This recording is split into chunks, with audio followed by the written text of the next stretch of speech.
Hi, Lika. How's your day today? It was good.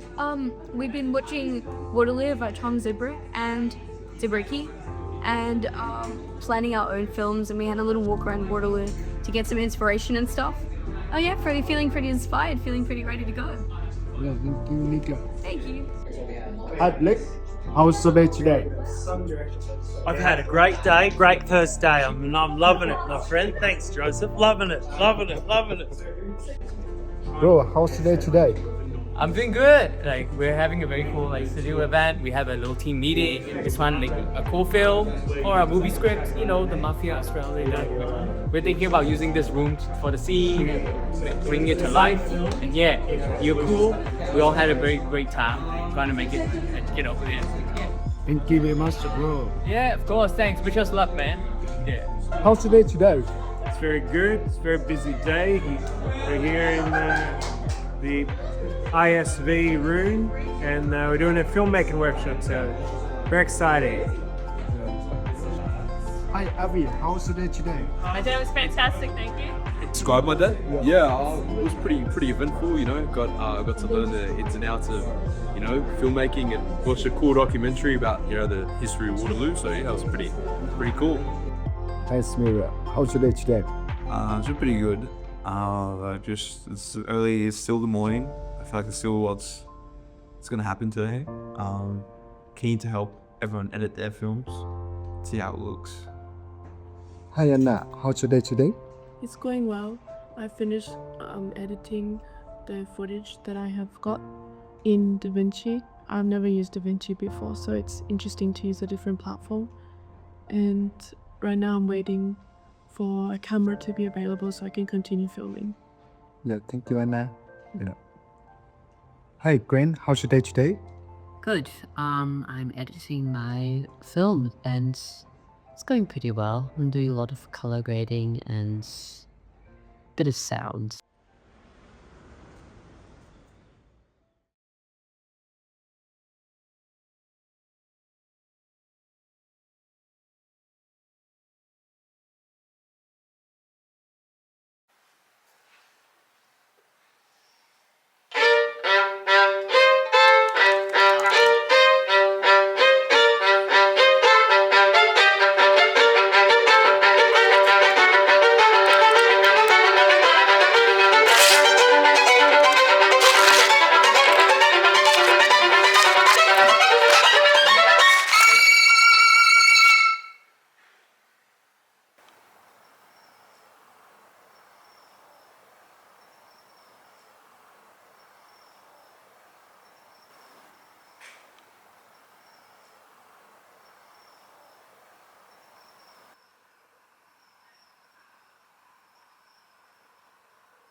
I'm a musician, so I play clarinet. I haven't really done filmmaking before. Trying to be a bit more experimental with this one. Yeah, the visual sort of imagery and filmmaking aspect brings another side to life. So If anyone wants to work with me, we can do like a Michael Moore style one. Yeah, if anything.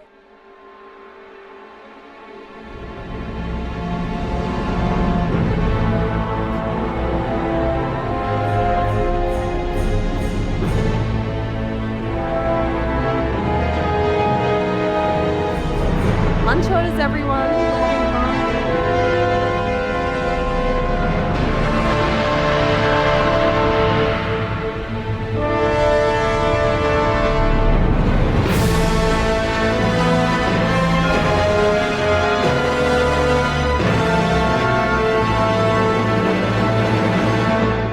Mafia state.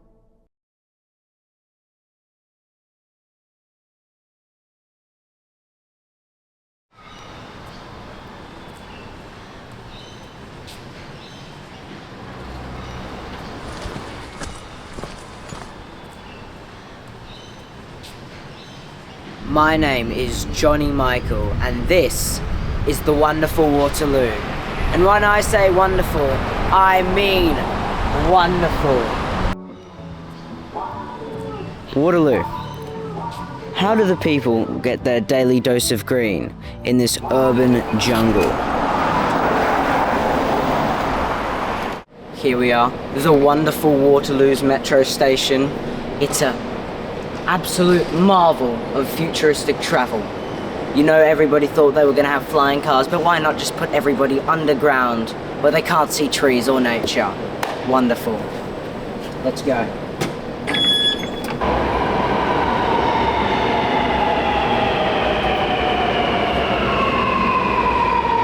I'm Johnny Michael. Welcome to Johnny Michael's Wonderful Waterloo. So tell me, sir, how was your commute this morning? Excellent commute, lovely commute. Yeah. Mm-hmm. So tell me, why did you choose here instead of go get on a bike, see some trees and stuff like that? I think I like the darkness. Like a mole? Like a mole. I'm a city mole. What species of mole? The short-haired mole. Oh, me too. Mole brother. Give me bumps.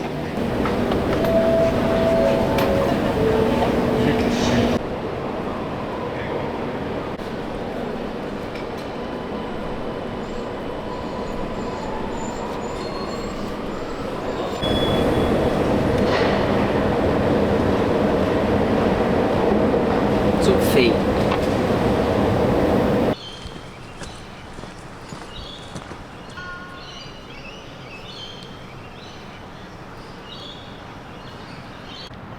This is Waterloo Green, probably the biggest nature made by a man in all of Waterloo. You can almost run a 200-meter sprint in it.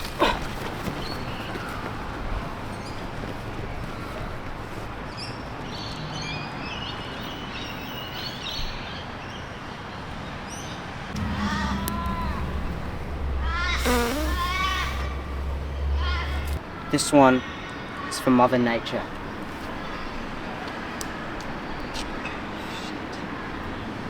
It's like the feeding ground in the savannah. All the animals coming together at the watering hole. Except there's just bin chickens. Yeah. Pretty hardcore.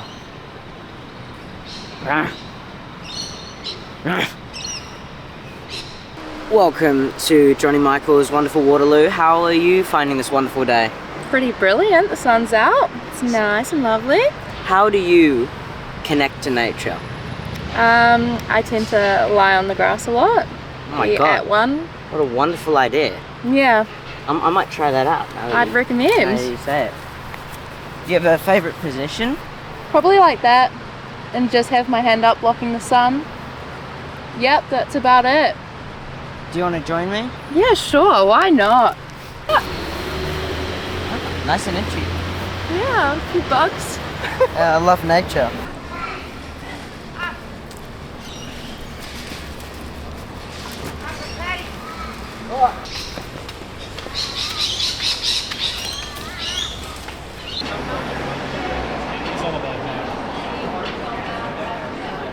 Welcome to the wonderful Waterloo climbing jig. Big safe rocks, no risk, low reward, very climb.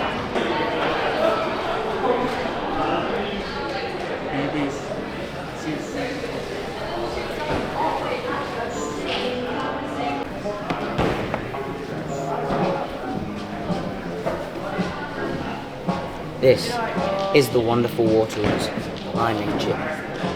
Like people who go out, no harness to climb whole mountains, these guys do it. With colourful plastic rocks and a solid metre off the ground. Dangerous.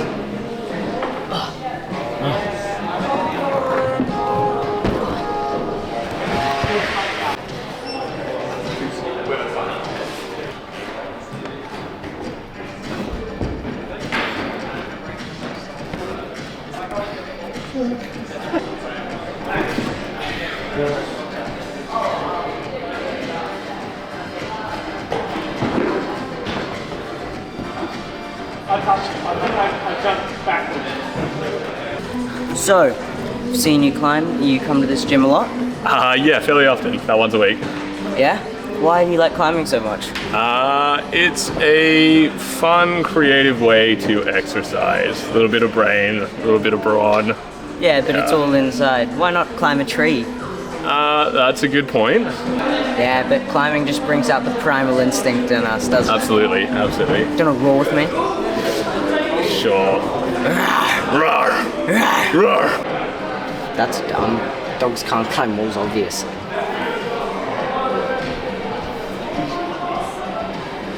In Waterloo, there's an absolutely stunning amount of different wildlife. You have these beautiful trees up here, birds, cars, plants, flowers. Let's go find some and talk to some now.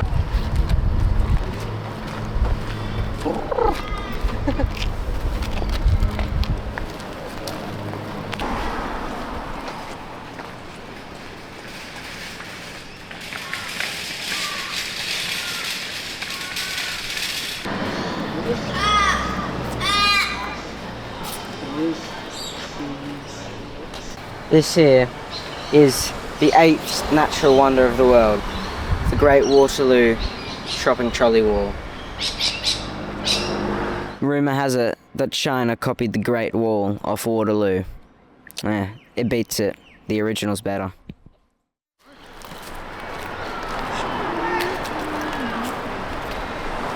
Can I just interview you for a moment? What's it like in Waterloo? Back.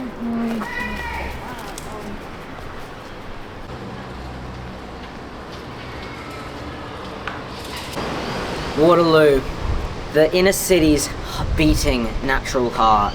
My name is Johnny Michael, and this has been The Wonderful Waterloo with Johnny Michael.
I spend all my nights with a pillowcase.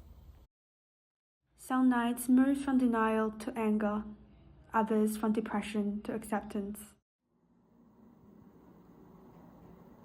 Last night, I had a dream about working in a charity shop. The feeling of that dream is like birds on the wire. Sometimes they stop on me, chilling. Sometimes they fly away without noticing.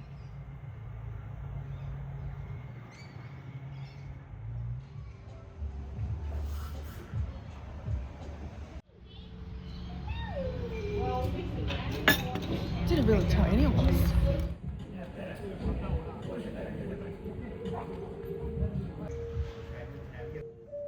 Would you ever want to wash off a coffee stain? Stains stay in their own shade.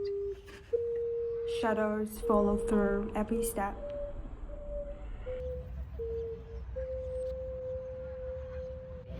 Yeah, there's nothing we can do about it. Would you ever want to wash off the mud and dust from your memory?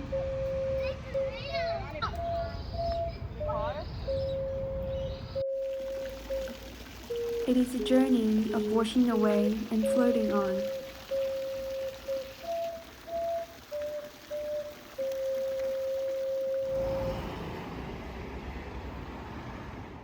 This stage of liver cancer. Because obviously, like, they're working themselves up to that stage, so the me and me is like, nah. Leaving?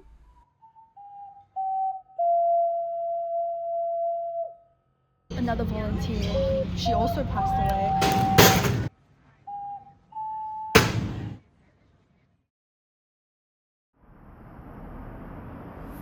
Or would you ever want to wash off the tomato stains we traded our time and life for?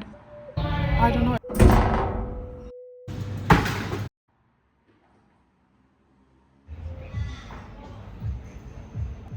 Time their words, and time will be. I carry my pillowcase through the journey, unable to keep it clean for others' eyes. We've all spent our nights with a pillowcase, so I can say that we've shared the same dream, the same voice, the same fortune, and the same injustice. Got a piece of paper. Government organisations really like that, do you? The pillowcase is my inner self, the most private, silent, everyday object that I own. But what is broken disappears, what remains is observed. I have no choice but to embrace the smell of coffee, mud, and tomato sauce. How does a person end their day and return to themselves?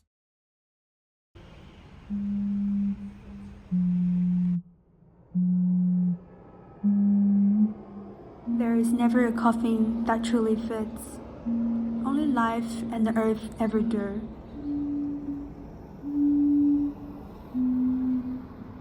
There has never been purity in feelings. Only us bargaining with the soul.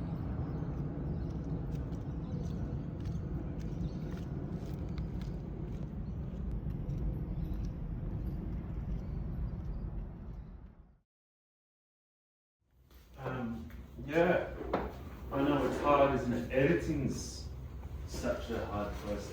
Yeah.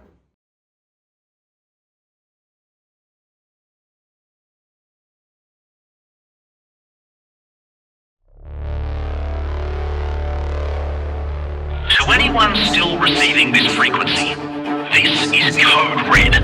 I repeat, Code Red. Situation update. The Commonwealth you knew is dead. On August 11, 2022, at the height of the pandemic, the underworld stepped out of the shadows. The Mafia launched a total insurrection, seizing the nation by the throat in a blitz of guns, bloody knives, bombs and bullets.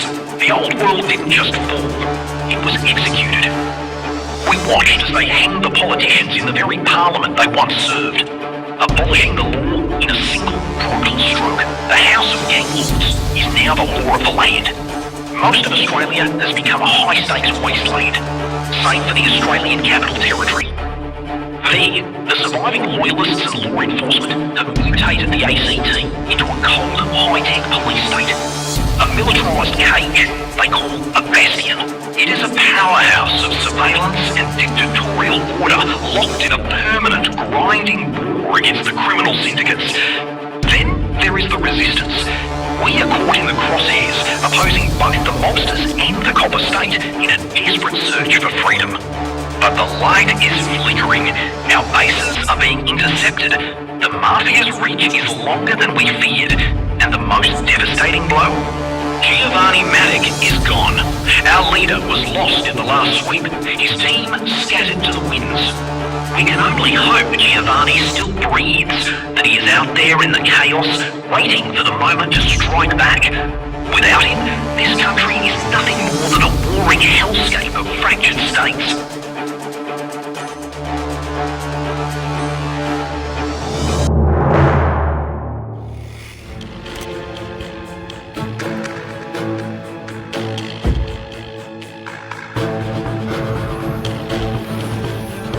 Bro. What do we have here?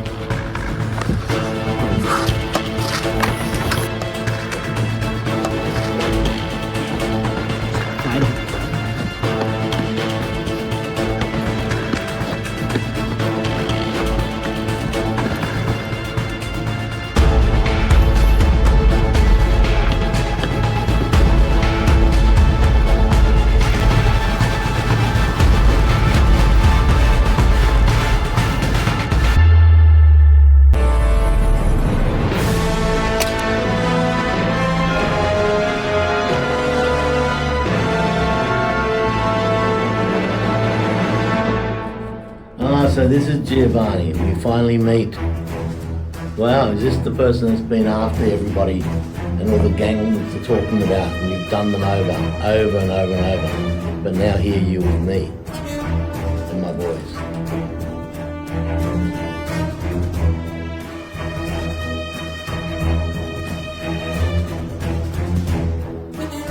Who are you? I'm the mafia of mafias. I have gone beyond. So you've actually done me a favour in wiping out the so-called pretenders. So we're here to take over the state. The government's done an absolute crap job, so we think we can take control and to become the state mafia. And we've got you. No. Why would I join the mafia? Well, it doesn't seem like you're in a very good position here to be able to make threats and bargains. So I think you can either join the club and help me with my rise to power, which I already have, by the way, or we can come up with something to convince you otherwise.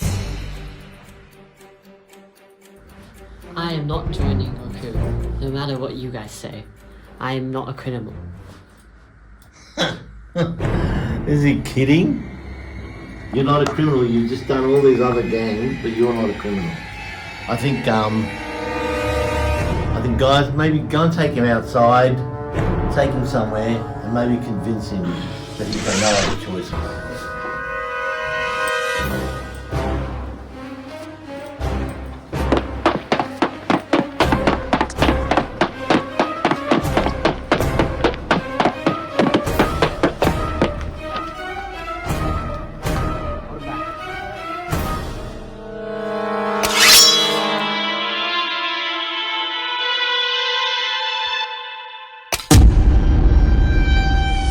Boss, it's been taken care of.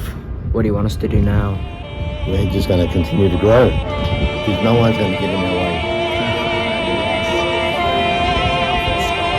Mafia state. Mafia state. Long live the mafia state.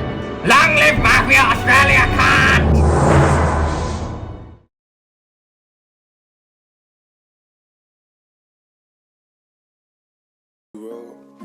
Man, nowadays I feel like I can't trust nobody. Man, it's alright, cause I ain't never needed nobody.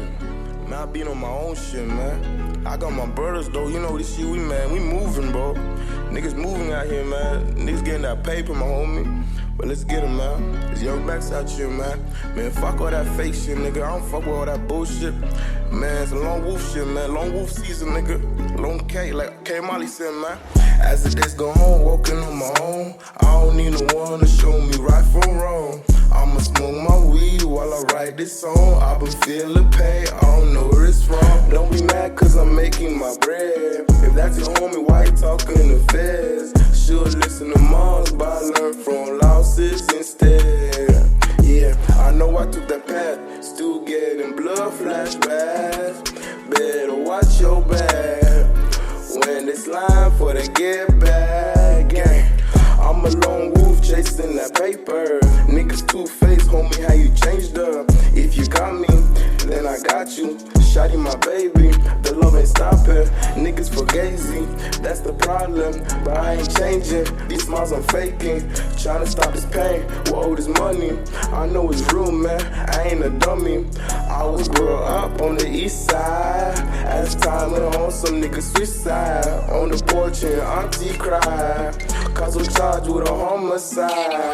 As the days go on, walking on my own. I don't need no one to show me right from wrong. I'ma smoke my weed while I write this song. I've been feeling pain, I don't know where it's from.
Such good music.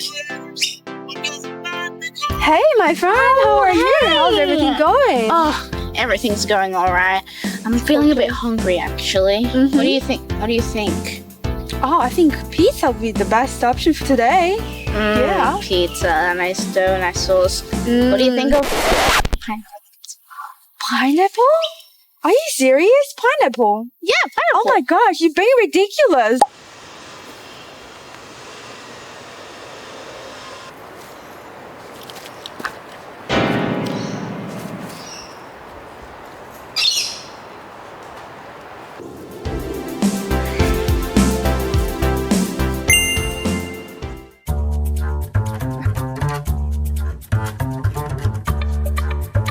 What is going on? What do you want about?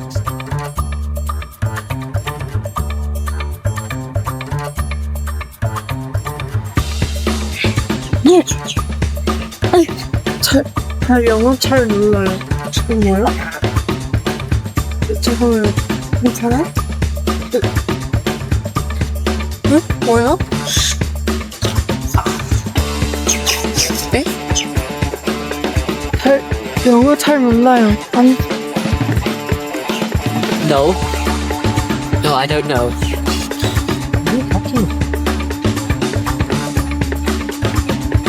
Yeah. What?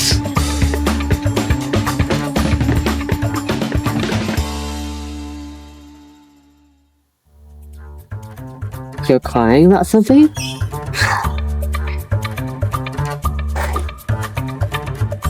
No, on this.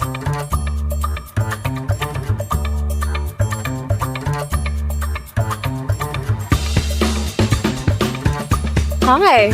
What? Can I help you? I'm not saying anything. What's wrong? I don't know what you're saying. I don't understand you.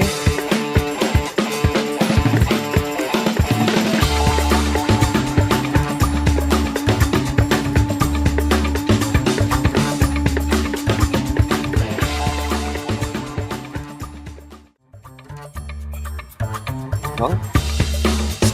Yeah. Mine. I don't understand you. Sorry, can't do anything.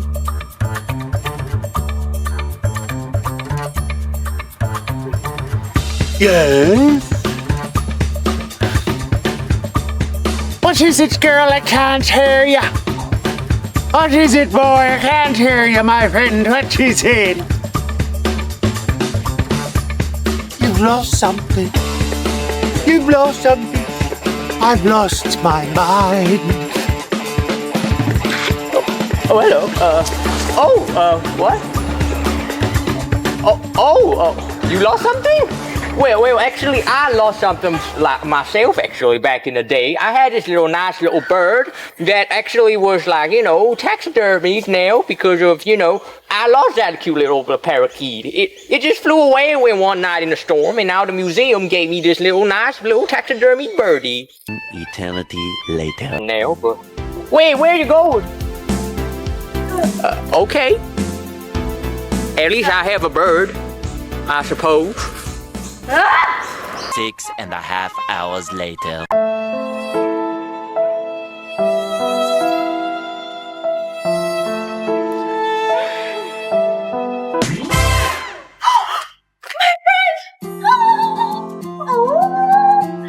Oh, so sorry. I have to apologize. I shouldn't call you ridiculous. I'm sorry too. I shouldn't have. Wait. I can talk again. Yay! Okay.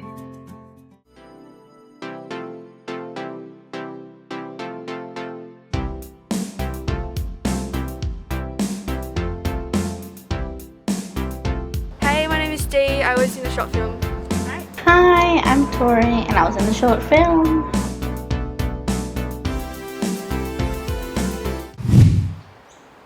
What? It was a nice phone. I am Dee. Someone took my voice and I don't know why they went in. Hey, my name is Dee. I was in the film.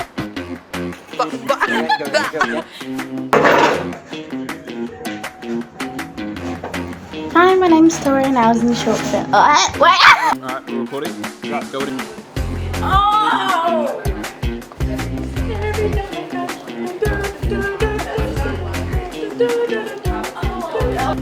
Nice call. Oh wait, shit!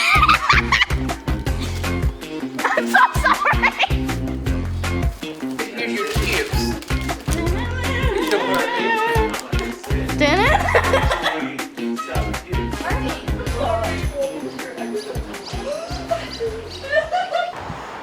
That was fun. This is teamwork, dreamwork, Waterloo 2050. Yo. It just felt like it's been, a lesson in making art and in filmmaking, but also a lesson in kind of how to collaborate.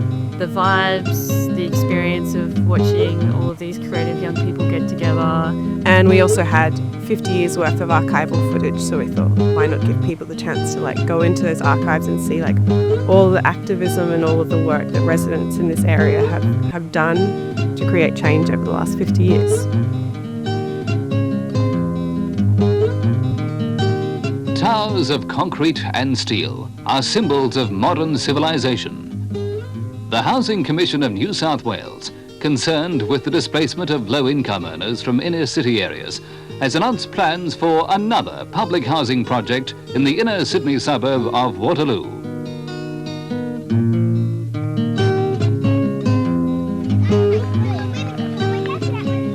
Over the past 25 years, redevelopment with public housing has brought back vigorous new life to this decaying old suburb.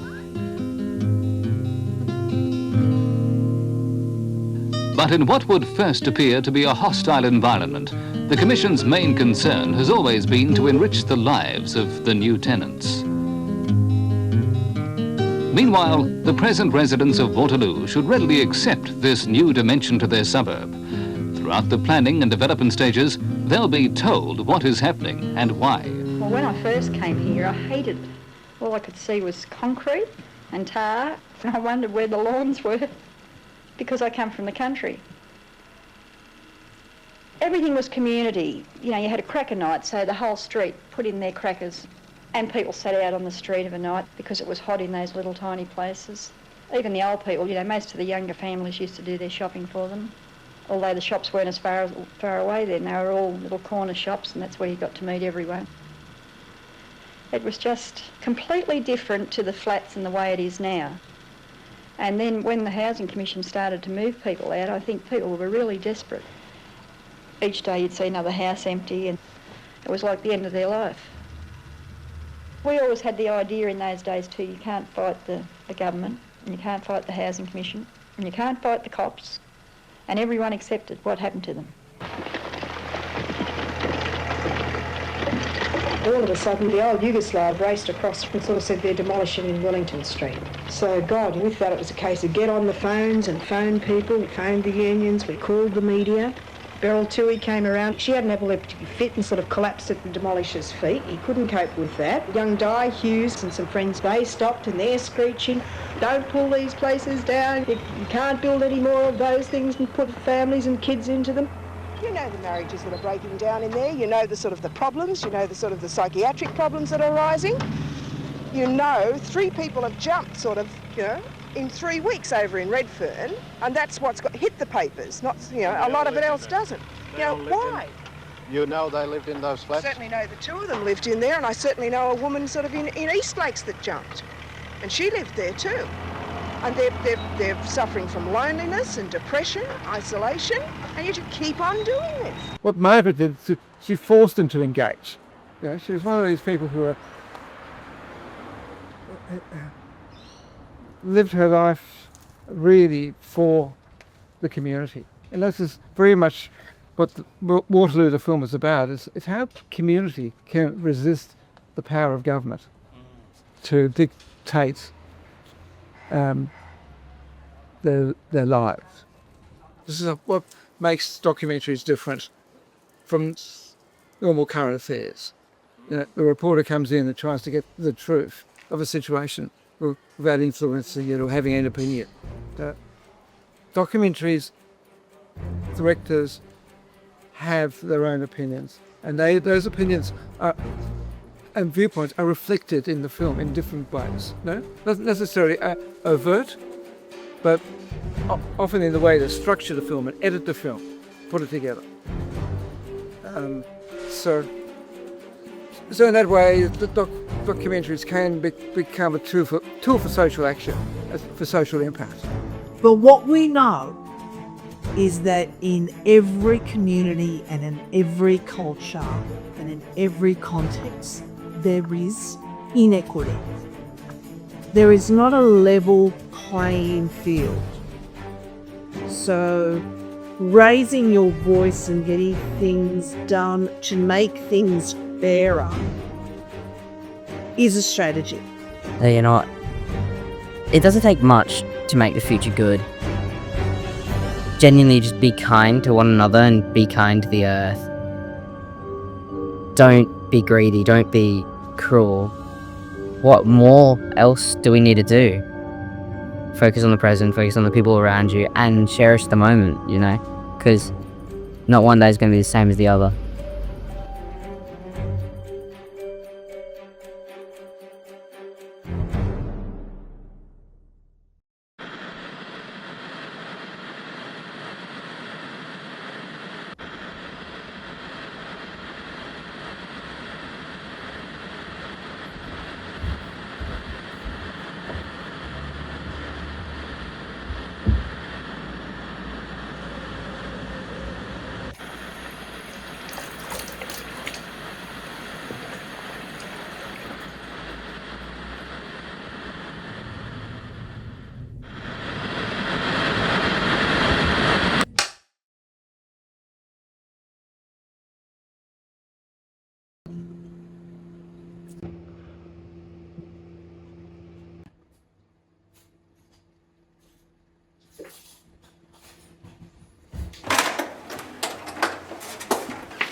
My name is Eliza. I'm 21 years old. I have been living in this building now for about I've been living in this building since July last year. And I feel like I've always struggled to feel at home anywhere because I've moved so much. But I think it definitely does feel the most at home I've felt. But yeah, so it's nice to not have to be stressing about where I'm going to live in the next couple months. And how long have you been stressed about where you're going to live? Forever. Yeah, so when I was born, we were living in a caravan. I was born in Dubbo, but I always say oh, I was born in Dubbo, but I've never been there. But obviously I've been there when I was born. But I just mean we were traveling around in a caravan for years with 3 of us kids in the back, and we had 2 bunk beds. So the first couple of years of life we were in a caravan, and then just kind of bounced around different homes. I grew up in public housing my whole life, so I'm very used to it. So I got a random email one day from housing, and it was just basically we have a property for you available, call us to arrange a time to come in. And it was out of the blue. I applied for housing when I was 14, 15, so it was 7 years later. I said, can I have some time to think about it? And they kind of were we can give you till the next morning. And if you deny a property, they put you to the bottom of the list kind of thing, because it shows that you don't need it as much anymore. So if I didn't accept this property, it might have been a year or 2 until I got a new one. I'm not sure. So I viewed the property, and it was, maybe I can attach some videos. I took videos, not cleaned properly, very dodgy. It was also I've never lived in an apartment up high, so it was so echoey when it was empty, and I was oh my god, this is scary, am I gonna get used to it? I was a bit scared of heights, but I was surely when I fill it up with furniture it'll be fine, and it is.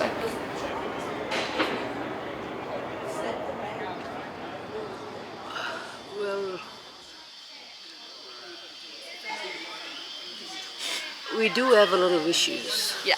In housing. Definitely. Say, for example, maintenance. Yes. Because I come from the health area.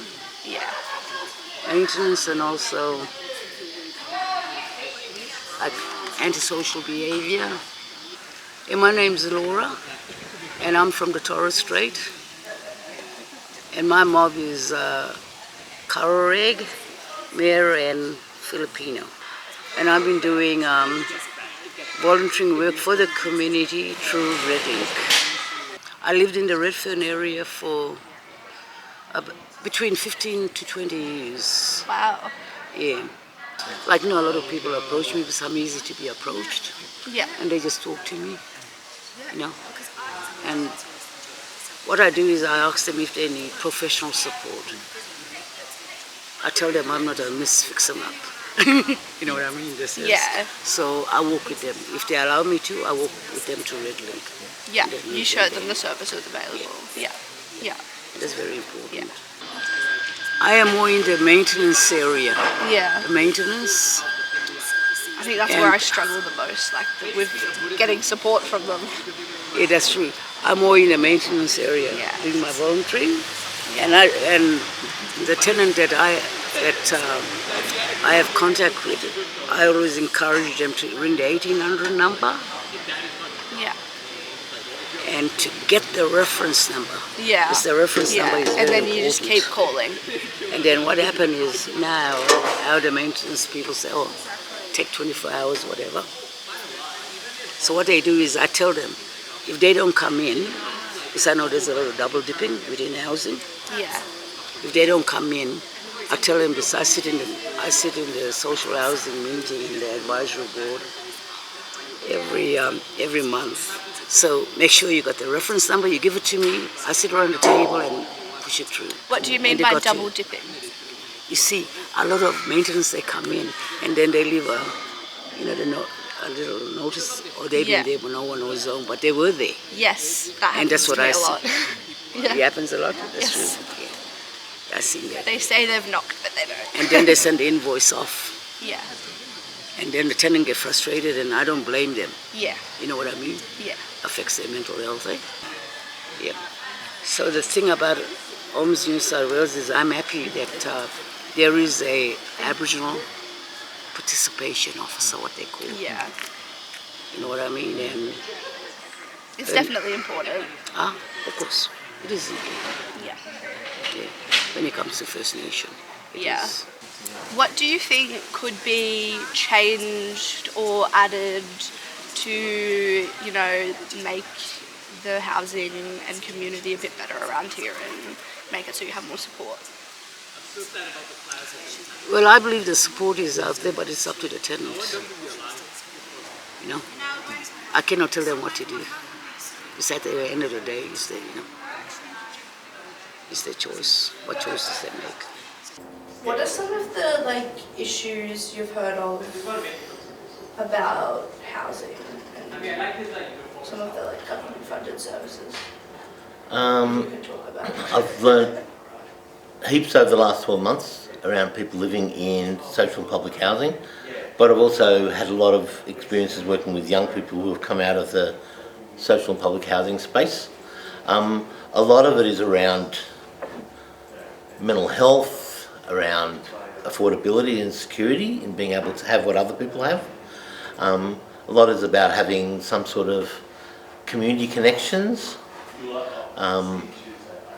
And I think, and many, it's like there's also extra barriers of trying to get work, get paid work.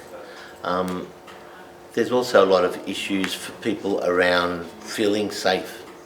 And I've learned from many tenants living across at least 6 different zones, issues around drug dealers. How they think and feel about drugs is one thing, but feeling safe or feeling unsafe when it's happening around them in their neighbourhood and no one doing anything about them makes them feel very powerless in their own home space. How important do you think it is for people to stay in touch with community and culture? I think it's very important. I think one of the greatest travesties of our communities is people live in isolation and aren't also, sometimes are alone, even though they are part of families or units, because there's some things that young people just don't feel comfortable about sharing. I believe in work. I've worked for all my years under a trust-based community development framework, which means that take time, build the trust with young people till they know that you're genuine, because I think young people are the best judges of character of anybody, so they'll know if someone's pulling their leg or dragging them along in the wrong way, or telling them what they want to know rather than what they need to know. But I think part of it is having those young people have connections. Most connect with their peers. They've got certain peers they connect with. Some maybe connect with the wrong peers, but they have to go through that learning journey. Quite a number I've worked with have been homeless or haven't been in any secure living situation, so guiding them in a way where they can have some sort of security and comfort and safety in places they live. But in all of it, just having ways where they can connect and do things together that they enjoy. It could be from a library, could be from a youth facility, could be an outreach program, could be music, could be making film, could be expressions.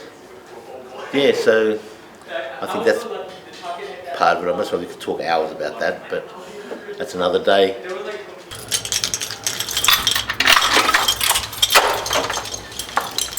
So we're going to just do a walkthrough.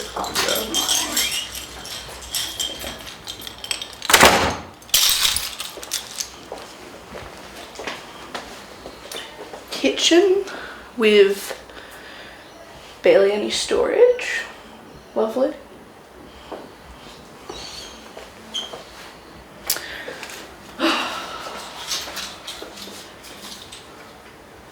the 60-year-old windows. Perfect. Being short.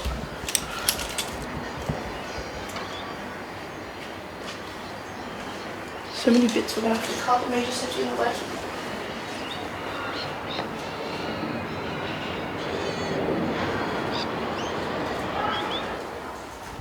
Alright, what else? Just show the rest, I guess. Make sure to get a shot of the clothes rack, because then it can be like, someone punched a hole in the dryer. Oh. Yeah. I thought I'll leave it there. I was like, I should put away my clothes, but I deliberately left it because, like, there's no dryer. And there's literally sprinklers. Where is it? There. So, like, imagine how much of your stuff that would just break. If the smoke alarm goes off, I think the sprinkler does. Here. Yeah. Like, bruh. But, like, as if they have it in every room besides the kitchen. One of the good things about living in housing is everyone's super friendly. I think because most people have been through some hard stuff, they have lots of compassion and care about others. So, you know, there's like issues with addiction, domestic violence, like poverty and all these things, but I feel like everyone kind of bands together and like supports each other because they know what it's like, so they don't want people to go through what they've been through. But yeah, at the same time, I'm really glad that like there is all the support in the community around here, because it's definitely really important. Like if there wasn't that sense of community, then it would be a lot harder life. Well, I'm 81. I've been here since I was at Northcott for about 13 years, and I've been here for about as long as that. I'm in the middle. I don't get no sun, but I like it here. What type of change would you like to see around here? What do you think would help with living around here? I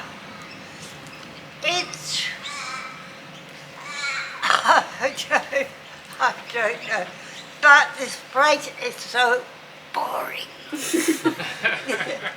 is boring, but I have done a lot for people here. There's one lady who lives under me.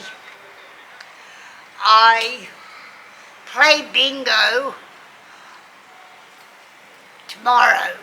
At the group? The social group? Yeah, in Poets Corner. Anyhow, I won a bear, and I knocked on her door and said, I have a bear. Would you like to give it to one of your grandchildren? She gave it to a little boy who's 2. Very cute. And he says, I love the bear. He says, that's mine. And he's happy, and I'm happy too. There's certain people here I won't talk to because they've given me a hard time. I have one friend here, and her name is Jan, and she is a beautiful lady. I gave her $50 for Christmas. And she said, nobody's ever done that for me. Oh, wow. I said, well, they're not as good as what I am. Could you tell me a little bit more about some of the issues with the police and trying to get support? Well, as I said, I went up and told them she spat in my face. There's nothing we can do. And I thought, yeah, that would be right. But housing do nothing for you. Could you tell me more about that? No, I waited 3 months to get a wall painted, and they did a shithouse job anyhow, so what can you do? You can't do anything about it. What do you think would encourage people to reach out for help and report issues that they have with like housing and any other issues with? I think that people are more likely to report issues if they have a good experience, and that they don't get burned out with like closed doors. So I think that people are more likely to reach out and report if they see that process work. They see that process working. They see that their neighbours or themselves having an issue, reporting it and it getting actioned, or receiving the help that they need. And if they're continually, what I hear in like NAB meetings and from residents accessing services in general, whether it be like mental health, is that they're not getting the help that they need necessarily, and so I think it creates a disincentive to people give up basically, and that's not what we want. That's when the problem kind of snowballs. Could you tell me a bit more about the relocation project that's happening? As I understand it, it's the largest public housing relocation project in the Southern Hemisphere, so it's massive. The first stage has been completed, and so residents, some of your neighbours would have been moved into a new part of Waterloo, but the next several stages, people will be relocated to other areas, and that does mean that some people will be split up. And it is a tight-knit community in many ways, and people who might have been buying groceries for their neighbours who aren't as mobile, or picking up prescriptions, those kinds of things, they won't have those networks of care as they're relocated to other parts of Sydney. So it will be disruptive for some people. For other people, it will be a really welcome change. And I think that it's a really person by person project, and like the outcomes will be different for different people. But it's going to change Waterloo dramatically, and it already is changing a lot. And I think that in the next 10 to 15 years, Waterloo, I think some of the videos that we have shot over the last week, it will be unrecognisable basically. So I think there's a lot of people with a lot of really good intentions that want to make sure that everyone's cared for and everyone finds the home that they deserve. But there is concern that some people fall through the cracks. So that's not what we want.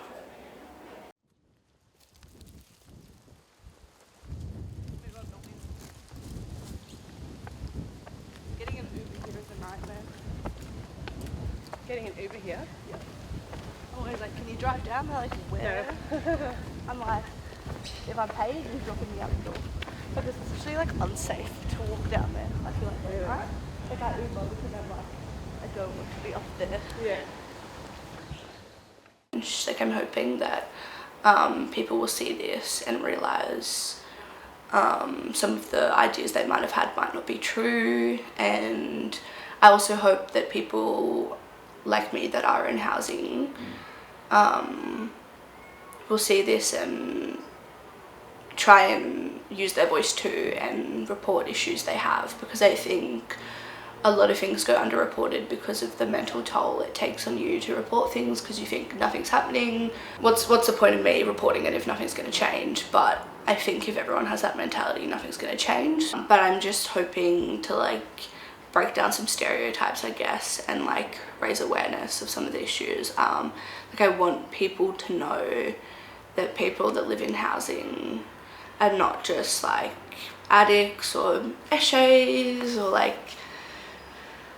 you know, all the types of stereotypes you hear about. It's sometimes just, a lot of the time, it's someone that has just been dealt a bad hand in life and gone through some rough stuff, and like it's not because of anything they did, it's just life's unfair sometimes.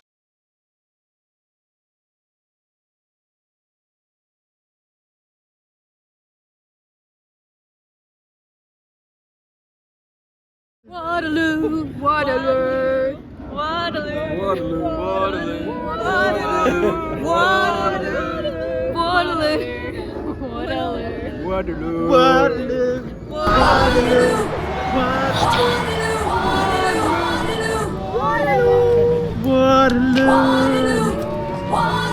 2015!